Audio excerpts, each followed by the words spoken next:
What's going on, Proper Squad? Fiddlecross here. Welcome to another Fallout 4 quickie. In today's video, I'm going to be tackling what happens if you auto-butcher yourself. And I don't mean a clone of yourself, because I've tested that before. The same with any other NPC, it just auto-butchers that NPC. So that's what happens when you auto-butcher your clone. But what happens if you auto-butcher yourself, as in like your own character, the person you play as? I never thought this was possible, and you know what, I was going to try it, but I didn't know how to try it, I didn't know how to do it. Thankfully for me, a YouTuber named RUAG-Jeff tested it himself and showed me the footage.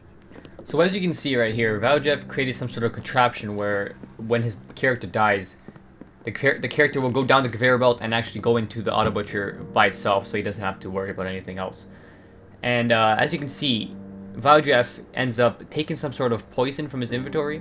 Now it's in French, but I believe it's poison. I read poison somewhere in the title.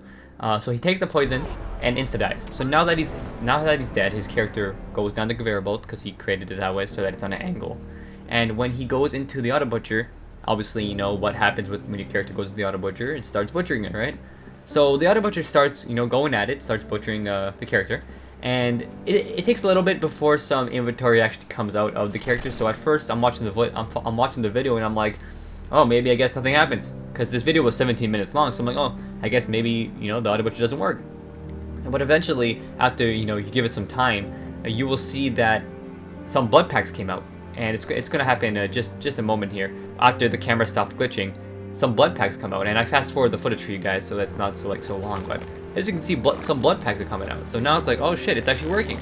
And then the dresses started coming out. Now obviously, RUAG-Jeff probably has like a stack of dresses on his character, so a bunch of dresses coming out. As you can see, the dresses are just stacking up, and the camera's glitching here and there.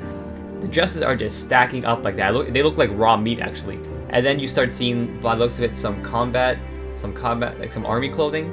So, or some dresses. I'm not sure what it is, but a bunch of them come out because I'm guessing he has like hundreds in his inventory, and they just start stacking really quickly. Like they end up stacking all around the place. As you can see, they're all up in his camera, they're all up in his face, and there's so much inventory coming out of this character right now. It doesn't know what it wants to do. It's just stacking up there. Some bobby pins throughout as well, and it's just stacking up, and it doesn't stop. It keeps going throughout this whole video. It doesn't stop. And this video, like I said, was 17 minutes long. If you want to see the whole thing, link in the description. But it doesn't stop. It just keeps going, and it just piles up and up and up. And I guess this goes on until RUAG-Jeff himself loads his save. But this just keeps going.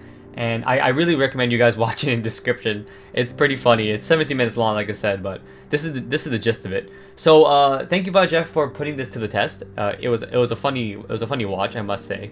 It was really cool to see. I didn't know that it actually worked on your own character. If you guys want to put something to the test, and you guys get cool results, send me your video on Twitter, and I will check it out. And if it's good, I'll feature it on the channel. Thanks for watching, guys. Fiddlecross Road. Peace. I'm going up, up, up.